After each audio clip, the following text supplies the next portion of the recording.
You're listening to This Week in Cardiology from theheart.org on Medscape. You can now access the latest in medical news on your Amazon Alexa-enabled device. Join me, Perry Wilson, every weekday morning for Medscape Medical Minute, where I highlight the top medical stories of the day. To add Medscape Medical Minute to your flash briefing, search for Medscape Medical Minute on Amazon and click Enable. Or open the Amazon Alexa app, go to Skills, search for Medscape Medical Minute, and click Enable. Then say, Alexa, what's the news? Or Alexa, what's my flash briefing? I hope you'll join us. Hi, everyone. This is John Mandrola from theheart.org Medscape Cardiology, and this is This Week in Cardiology for October 2nd, 2020. This week, COVID, the XL trial again, trust in science, vitamin D, and time-restricted eating. First up, as far as COVID goes, it is still bad. So bad that even cities in Canada are seeing surges in cases. And hours ago, we learned that the President and First Lady tested positive. Until the President's news, the big debate here in the U.S. was on vaccine trials and regulatory approvals.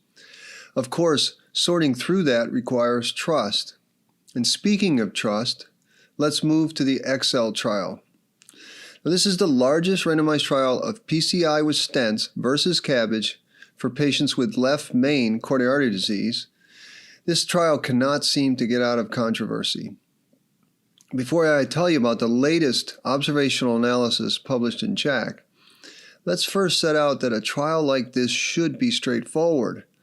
One group gets PCI, the other group surgery, and then you just count up stroke, heart attack, and death in 3 and 5 years, and the winner should be obvious. But that is not what happened. The controversy surrounding XL centers on 3 basic issues: the rates of death, MI, and selective publishing. I wrote a column on this latest turn of events, and Steve Stiles has a great news recap. Here are some brief background points before I get into the JACC study. First, on the matter of death, in the 5-year XL paper, the death rate at 5 years was 3.1% higher with PCI. That's a number needed to harm of 32. Yet the authors concluded that the 2 therapies were comparable because the composite endpoint did not differ significantly. The authors contend that death was an underpowered endpoint, e.g. it happened because of the play of chance, and that they also said cardiac deaths were similar in both arms. Now, the second controversy was MI definition. The XL authors chose to include MI after the procedure, either CABG or PCI, so-called peri-procedural MI, and they defined this using a biochemical-focused definition with cardiac enzymes. Now, that obviously biases against surgery because surgery releases more cardiac enzymes than PCI. The universal definition of MI defines it using different enzyme cutoffs for the different procedures, greater for surgery than PCI, and it also requires clinical data such as ECG changes or a wall motion abnormality.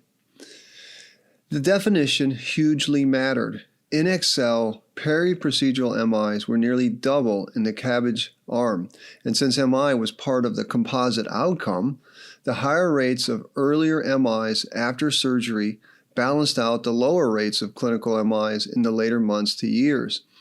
Thus, the imbalance of these peri-procedural MIs helped drive the statistically similar results on the primary outcome. So the third area of controversy was selective publishing. The XL authors wrote a study protocol, and in that protocol, they clearly state they will measure the rate of MI using the universal definition as a secondary endpoint. But they did not publish this endpoint in either the 3 or 5 year results. New England Journal did not notice, the peer reviewers did not notice, no one would have noticed had it not been from someone leaking the data set. Shortly after the New England Journal published the 5-year results last year, the BBC Newsnight program reported that an independent analysis of the leaked data set from the trial had shown an excess risk of MI with PCI using the universal definition. To lead researchers responded initially by telling the Newsnight program that this was fake information. But then 9 months later, in response to numerous letters to the editor in the New England Journal of Medicine, the Excel authors confirmed that the rate of MI using the universal definition was indeed twofold higher in the PCI arm. The hazard ratios from the leaked data set and what the authors presented were nearly identical. So it wasn't fake. Now to the JACC paper. Excel authors now publish, 4 years after the original paper, this complicated analysis in which they attempt to correlate periprocedural MI as defined by either the protocol-defined way or the universal definition of MI with future events in the PCI and CABG arms. They find that the protocol definition correlated with future death and cardiac death with a similar hazard in both the PCI and CABG arm. But the universal definition, MI, significantly predicts future cardiac deaths only after CABG, but not after PCI. Their conclusion was that the universal definition of MI is not a fair or useful thing to measure, while their protocol definition of MI was. JACC published an editorial that helps counter this contention. Dr. Cutlip had to delve deep into the appendix to show that the significance of these correlations were statistically quite precarious, and I talk about this in the column that I wrote. But you could take an even simpler approach than Dr. Cutlip. You could say XL completely flips from neutral to CABG superior based on a simple definition of MI. You could say death was higher in the PCI arm. If there were more periprocedural MIs after the surgery and periprocedural MIs as defined the way they did it were significant, why would death be lower in that group? Or you could ask the Noble investigators. They have the answer. Noble investigators did not use periprocedural MI in their trial because they felt it was unreliable. Another point I made in the column was that even if you let the authors use their protocol definition, the conclusion of the XL trial flips to CABG as preferred based on the analytic method. Get this. Now recall that XL was designed as a non-inferiority trial, which is reasonable. And the 3-year results were reported on with an agreed upon margin of non-inferiority of 4.2%. It met this hurdle, now barely, but it met it. Okay, then 2 years later, the authors turned around and analyzed their 5-year results as an analysis for superiority. This sounds nitpicky, but it is important. Here's why. The event rates at 5 years were 22% for PCI, 19.2%. The authors say that the 2.8% higher rate of events in the PCI arm was non-significant because the p-value was 0.13. But the upper bound of the confidence interval for that 2.8% risk difference was as high as 6.5%. That, my friends, is greater than the non-inferiority difference of 4.2%. So had the authors analyzed the 5-year results with a non-inferiority design, as they did 3 years ago, PCI would have failed to meet the non-inferiority standard.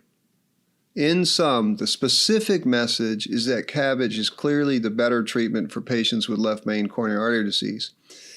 The general lesson, though, is that these are famous and highly prolific authors who have influenced guidelines in numerous areas of interventional and structural cardiology. Many of them have financial relationships with stent makers. They clearly had this important pre-specified data, MI rates per universal definition of MI. It looked bad for PCI. They chose not to publish it twice. They called it fake when someone else published it. And then 4 years on, they published essentially the same data dressed up in a complex analysis using regression techniques. I had a word for this in my column. If this mess isn't sorted out, trust in clinical science will be diminished.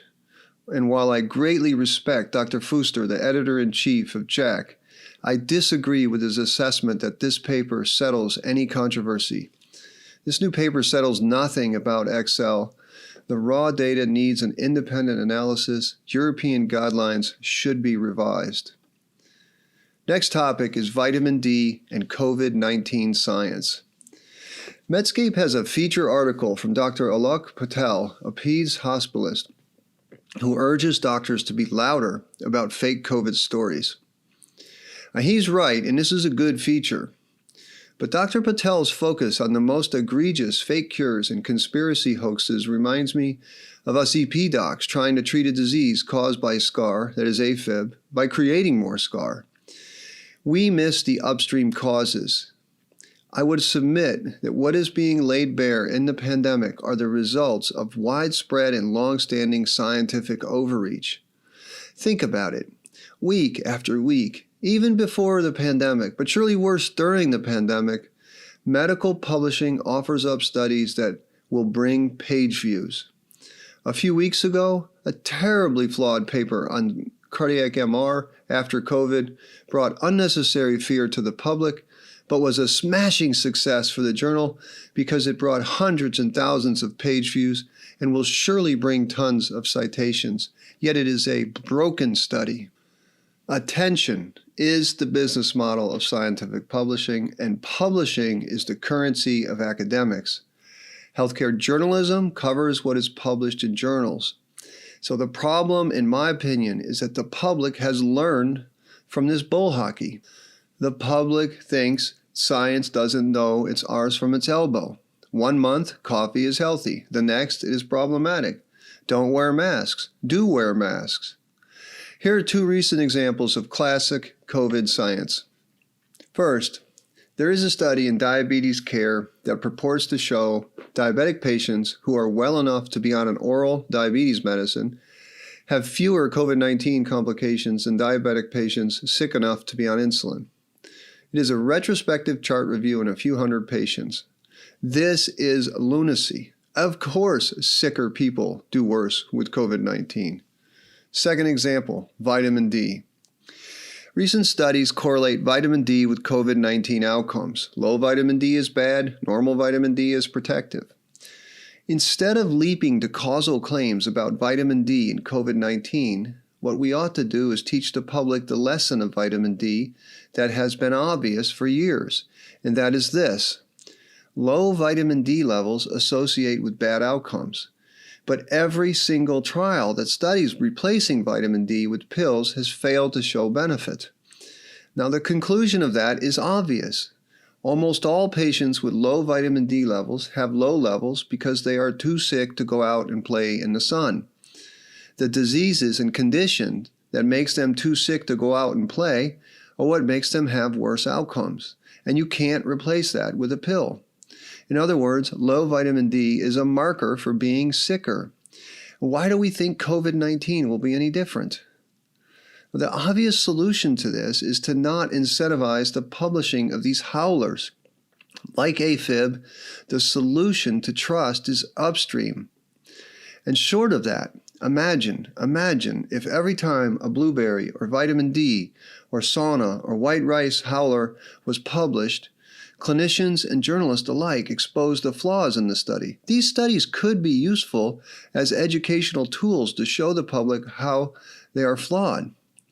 The public, I think, needs to understand more of Karl Popper, and he said, scientists are not as self-critical as they ought to be, and the difficulties of science are underrated. Final topic today is about time-restricted eating. Dr. Ethan Weiss and his colleagues at the University of California, San Francisco did something remarkable. They did a randomized controlled trial in the nutrition science space. This is remarkable. They studied the weight loss effects of time-restricted eating versus a standard diet of 3 structured meals. It was an app-based study, and both groups got reminders about eating and other healthy things like fruits and vegetables are healthy snacks. Now, full disclosure, in my effort to run a less slow marathon, I try to lose weight, and I have become a fan of time-restricted eating and fasting. I try 2 24-hour fasts per week, and I almost never eat on Mondays. I call it No-Eat Mondays. I find not eating gives you power. You learn and you can do it. I even ride and sometimes run without eating, and again, you can do it. But time-restricted eating has a lot of press and not much study. The short story is that this is a randomized controlled trial of about 100 plus overweight volunteers, and it did not work. Time-restricted eating did not work. Both groups lost a few pounds, but there was no difference between the 2 groups. There were also found no difference in lipids and insulin and cardiometabolic factors like blood pressure. There was also a suggestion that time-restricted eating may have lost more lean mass than fat mass, which is a cautionary finding. So my comments on this are first to congratulate the authors. The lead is Dr. Dylan Lowe, not only for doing a true trial, but also for being candid and spin-free in their conclusions. Second is to give kudos to JAMA Internal Medicine for publishing a negative study. We need more of that. A couple of things, though. One phrase they put into the conclusion I think is important. Time-restricted eating, they say, in the absence of other interventions, is not more effective in weight loss than eating throughout the day. And I think this makes sense. Time-restricted eating probably causes weight loss when it does because it reduces calories. But so does being mindful about your intake eating regular meals. People in this study were obviously motivated. If you are randomized to the control arm and you pay attention to, say, portion size and caloric quality, you probably will lose weight.